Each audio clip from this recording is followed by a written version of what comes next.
it'll be 1st and 25.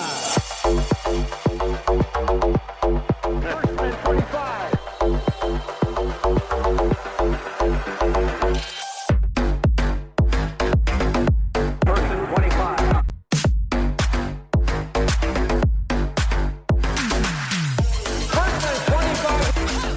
This is 1st and 25, the Football Zebras podcast, our weekly 25-minute roundtable discussion on officiating. And we have a full house with the Football Zebras crew.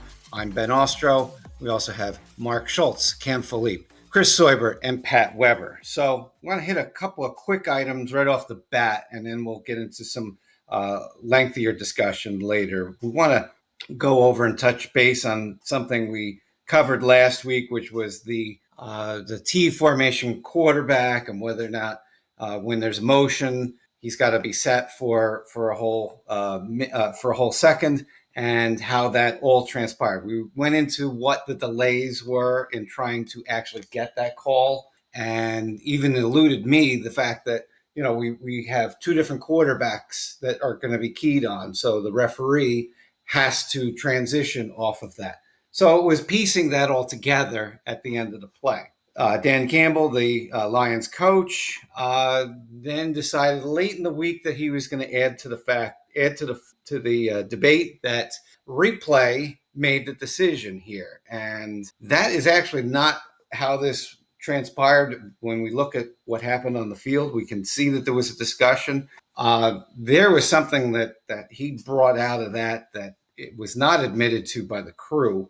Now, that doesn't mean that replay doesn't come in after the fact and give the crew like a heads up and say, okay, you called it right. It has nothing, it's not no bearing on the call. They can't weigh in on the call, but that helps to get the crew's mind off of a situation. So replay can radio down and give them some peace of mind and say, yes, you did get it right, but it's not an official ruling. The other part of it is that mechanically, the call on the field does have to go up to the replay booth because there might be some reviewable element outside of that. They must know all of the elements that are on the play. So, for example, if let's say there was defensive 12 men, now we have offsetting penalties. So replay is not completely out of the scope of this, and that had to be communicated upstairs as well.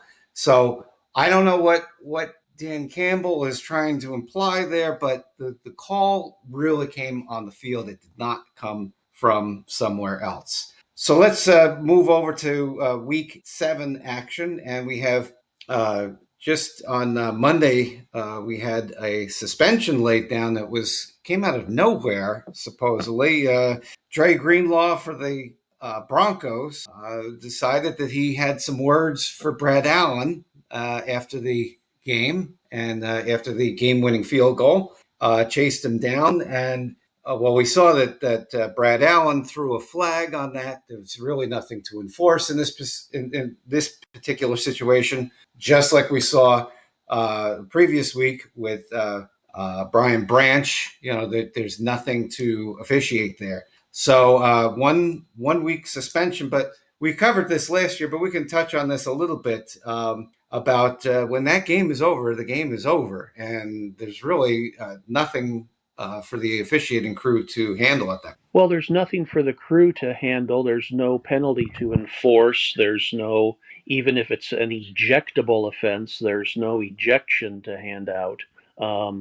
Unlike in the National Hockey League where there are penalties with zeros on the clock. But still, I am encouraged that the NFL is enforcing sportsmanship and professionalism standards on players and crew and coaches after the game. There are plenty of stories from the old-time NFL officials of coaches chasing officials right up into their locker room and into the locker room, just telling them where to go and how to get there. And I'm glad the NFL is cracking down on that nonsense.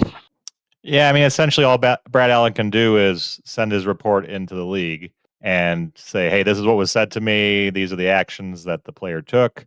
And then the league will decide again. Obviously, in this case, they decided to enforce a suspension after the fact. And I agree with Mark. There's too many times when, we've seen coaches and players chase officials off the field. And this is why last season on our episodes, we were like, hey, as soon as the game is over, you get your butt out of there and don't stick around for handshakes or congratulations, because you never know what you're going to run into. So, Brad Allen clearly sent everything in, and the NFL felt the need to, again, as you said, Ben, I'd say it was surprising, but in a good way, because you usually don't see this. They don't hand out suspensions willy-nilly, but in this case, enough must have been said to Brad in order to get the ire of the NFL up.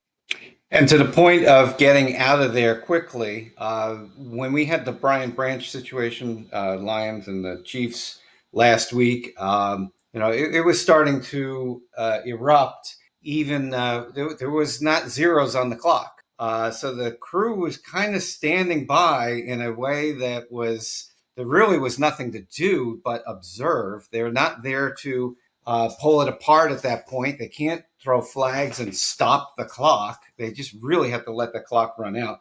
There's hundreds of other people, coaches, all the benches are out, all the photographers and everybody on the field. So it's really just, let's let this clock run out and let the league handle it. There was really nothing for them to do, nor should they be inserting themselves in what essentially is a security matter. One last quick item I want to hit is we had a defensive pass interference. It was not called on the Broncos 2 weeks ago on Dallas Goedert when they defeated the Eagles. Then when they had another NFC East foe, it was Riley Moss who did commit defensive pass interference near the end of the game. And a lot of people in Mile High Country are wondering why you have one and not the other. And we covered this in episode 21 2 weeks ago, and what some of the buckets were that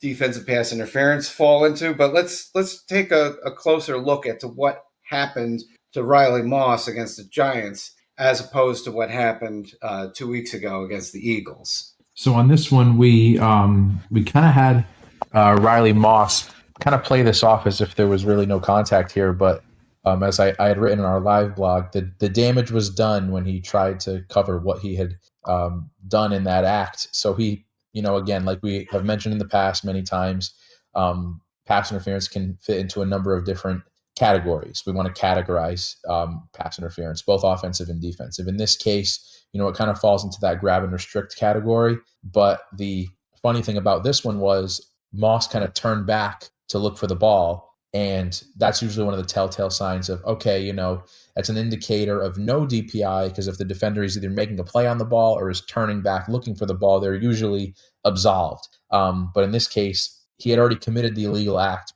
before he turned around to look for the ball. So just give credit to back judge Tyree Walton on that play, third-year back judge. It was a good call, big moment of the game. Obviously, you want to make those Cadillac calls in those situations. But yeah, he can't turn and look back for the ball after he's already committed pass interference and think he's going to be, given a reprieve. And obviously, it angered Sean Payton, who ended up getting a flag out of it as well coming onto the field. So comparatively to the 2 weeks ago, to the calls from 2 weeks ago, or we should say the non-calls, those were properly non-calls in the way we described ad nauseum in our last episode or 2 episodes ago.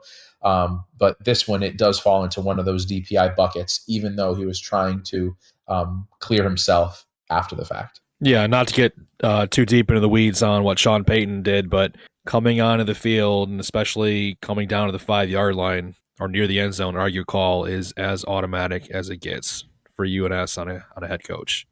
And we look at the call that was made, and as you said, Cam, it was a pretty clear call there. I know that this was, well, you call it point of emphasis or just more of an interpretation where they wanted to clamp down on this cheap look back at the ball. Oh, I've got the pass on interference there. So now they're saying just looking back is not enough. There's got to be some sort of sustained play on the ball, because maybe at some of the lower levels, we wouldn't have to get that detailed. But, now you're dealing with professionals that are trying to make things look like what they aren't. So they're tactically, you're going to look back really quickly, but you're going to plow right into that receiver if you continue on your way. And the excuse being that, oh, I'm playing the ball. That kind of got wiped out as long as you're doing some sort of sustained look back, but a quick glance back or something right before the ball arrives is not going to help if you wind up going right through the receiver. We also saw a couple of things. Last week there was an offensive pass interference that wiped out a very long touchdown, and we kind of touched on it a little bit last week, and that became something of that Ramon George, the vice president of officiating, went over with all of the officials, and all the teams then saw as well what specific criteria they were looking at. So, I jotted down a few of the comments that they were looking at, which is the receiver when it's the creating the separation, driving through a defender, within that initial charge from the line. The ability to shuck a defender, but you can't push off in doing so. And then also we have situations where the separation is not being that separation that's being created is not to that receiver himself, but it's already creating a block for a teammate who's going to catch the ball, and it's already providing that separation. So it's essentially a block that precedes the pass being caught. So those were like three elements that were discussed. Of course, also, where specifically you can have hands, where once you start getting into pushing to the chest, now we're into pass interference. So I wanted to kind of step through some of these items that they were reviewed, and what's more pervasive. What do you see field level, and how easy is it to key some of these things from the different positions? Those are the exact same three buckets that we categorize them at the high school level as well. Creating separation, driving through, and blocking downfield. Those are the ones I teach to new officials in our new officials class at the high school level. So it goes up all the way.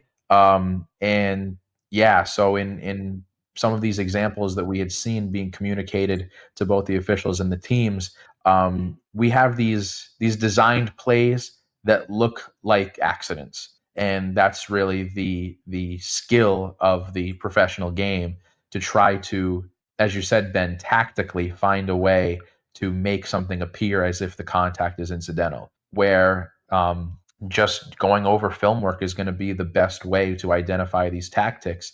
And again, I know one of the examples was or kind of falls in that bucket of blocking downfield, where one receiver is running a 7-yard post and is starting to cut in for the second part of that post route, and he's seeking out the safety in order to gain separation for a slot receiver who's breaking outside to make a reception.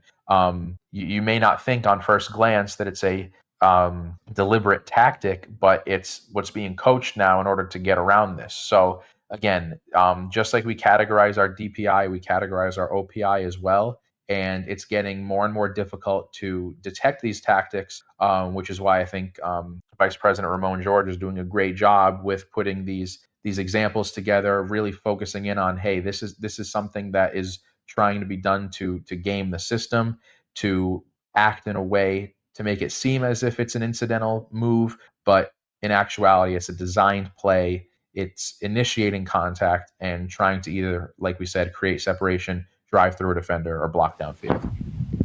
You also have to be aware, and this is, I think, one of the toughest aspects to it, especially for offensive pass interference. A receiver who might have a step on a defender, if he looks and he judges that the pass is a 50% or less chance of it being completed, he might slow down to draw the contact and make it look like the defender is playing through him. Now, sometimes it may be wiped off as tangled feet, but sometimes the defender can actually make it, the receiver can make it look like the defender interfered with him when the receiver is slowing up and drawing contact. Very difficult play to And officiate. one of the examples, it kind of parallels what you say, which is the receiver pivots to make the catch. So he knows when the ball's going to arrive. He knows what the route is, and so that little push as the defender is trying to put the brakes on, and that push first of all gives the receiver a little bit of momentum to go the other direction, but also makes sure that the defender slides a little downfield a little bit more. So it gains a double separation in that. And then the appearance is that, oh, well, the defender just kind of slipped because he was trying to pivot direction really quickly. So it's again one of those surreptitious ways of trying to sell the no foul there. And I think mechanically, especially on like pick plays or downfield blocking, is where those plays happen a lot near the end zones and third and short, third and medium, and that's a good time for the short and deep wings to stay with their keys a little longer, just to make sure you don't miss any potential action by someone trying to free up one of their other receivers.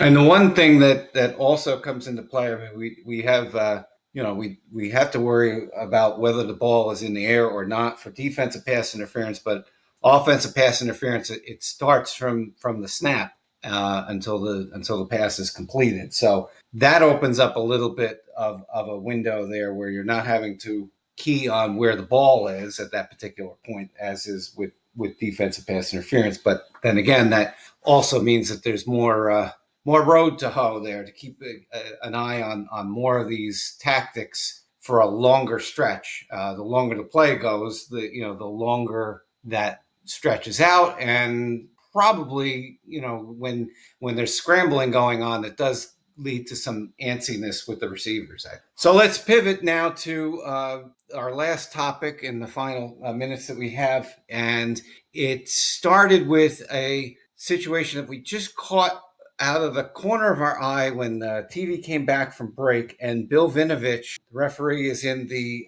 bench area, and basically talking to one of the players. And I'll let you set it up, Chris, since you were the one that wrote it. Yeah, I was watching that Vikings Eagles game, and they were coming back from break, and the Eagles had just had a pick six, and on that play, Jalen Carter had pressured Carson Wentz, hit him, rushed the pass, and ultimately led to that pick six. And you could see on that play, obviously Bill Vinovich is looking right at the quarterback right there, and you can see him almost dip his head like he's uber focused on the hit. And Jalen Carter does an excellent job of legally hitting Carson Wentz exactly, I think, how the NFL wants their quarterbacks to be hit. Midsection, helmet to the side, wrap up tackle, and as he's going to the ground, Jalen Carter puts his arms out and pretty much catches his own body weight so it does not land on Carson Wentz. And, at the time I thought, great hit, whatever. And then they came back from commercial and you can see Bill Vinovich over there on the sideline, like you said, Ben,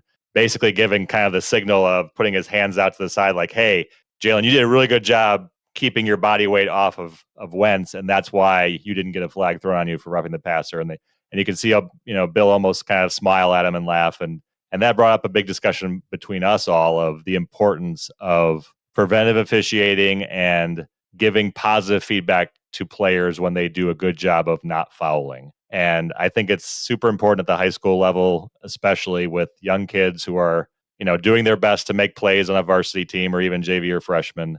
And sometimes they just don't know what they're doing. And giving that positive feedback is great. And I think it's what separates, Cam, we've gone to this before, what separates good officials from great officials. That is one thing that I firmly believe separates a good official from a great official. Yeah, I think it's always a good thing when anybody can have positive reinforcement versus negative all the time. And it's always interesting sometimes when you give that positive reinforcement to a high school or a college player who is so unused to hearing that.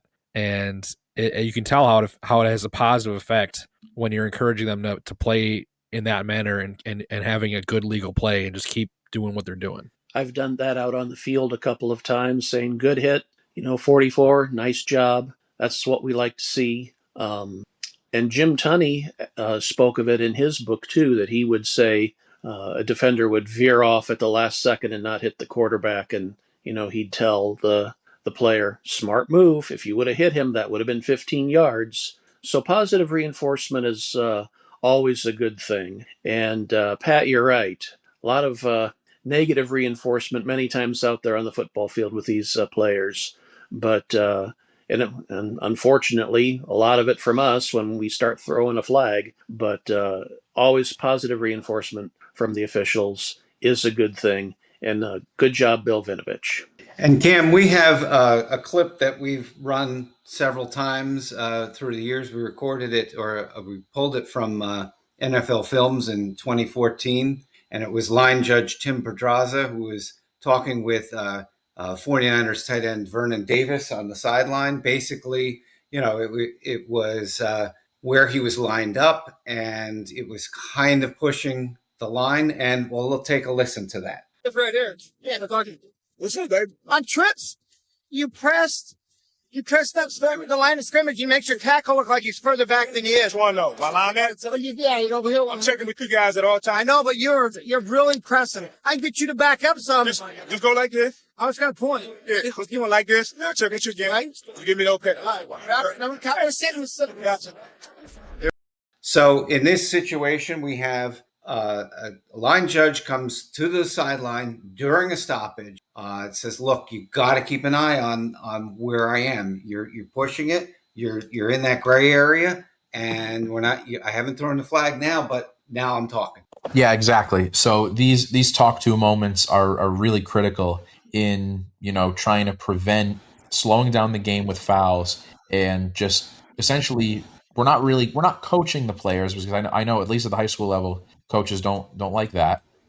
We're just giving tips to prevent them from getting fouled, and I'm sure when you word it that way, coaches are going to love you for it. But yeah, we do this all the way down at the high school level too. Now I know at high school they're not really sitting on the bench as much; they're all usually standing there. But during stoppages, if I see something on a formation alignment or some sort of tactic in terms of tackling on defense, I'll go up to a player and say, "Hey," and I'll let them know. And usually they appreciate that, and they want to correct their technique. And they, at the end of the day, they just don't want to penalize. They don't want themselves to be penalized. They don't want to hurt their team. So it's a great way in order to show that you're staying involved with the game. The players and coaches take a liking to that you're engaged with the game, and you're also taking that preventative officiating aspect to prevent teams from getting fouled in a way that won't slow down the pace of play, while at the same time keeping it fair for both sides. Obviously, you don't. If you want to do a talk to one team,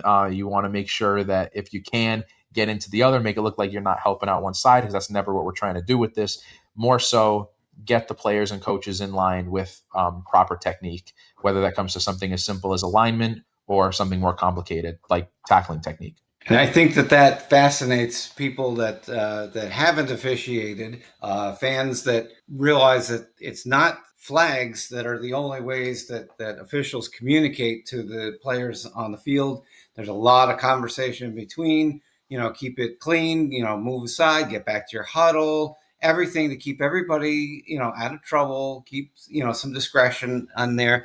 Now, we're not looking at situations where there's a violation that really needs to be called. I mean, if somebody's, stepping in the neutral zone, that's not a talk to, that is a flag. But if it's really kind of on that borderline, and that, by the time we get to the next series, it's going to be a little bit more, well, then that talk to actually prevents the flag, which not only do the team appreciate, but the fans do as well, because then there's less of the officials are part of the game. And with that, we wrap up another podcast here. And I just want to point out that our full discussion on when the game is over, we have an episode 13, when the clock hits 0, that goes into all sorts of detail as to what officials should be doing at the end of the game. So check that out, and check out every podcast episode that we have on your favorite app. Thank you very much. Catch you next time.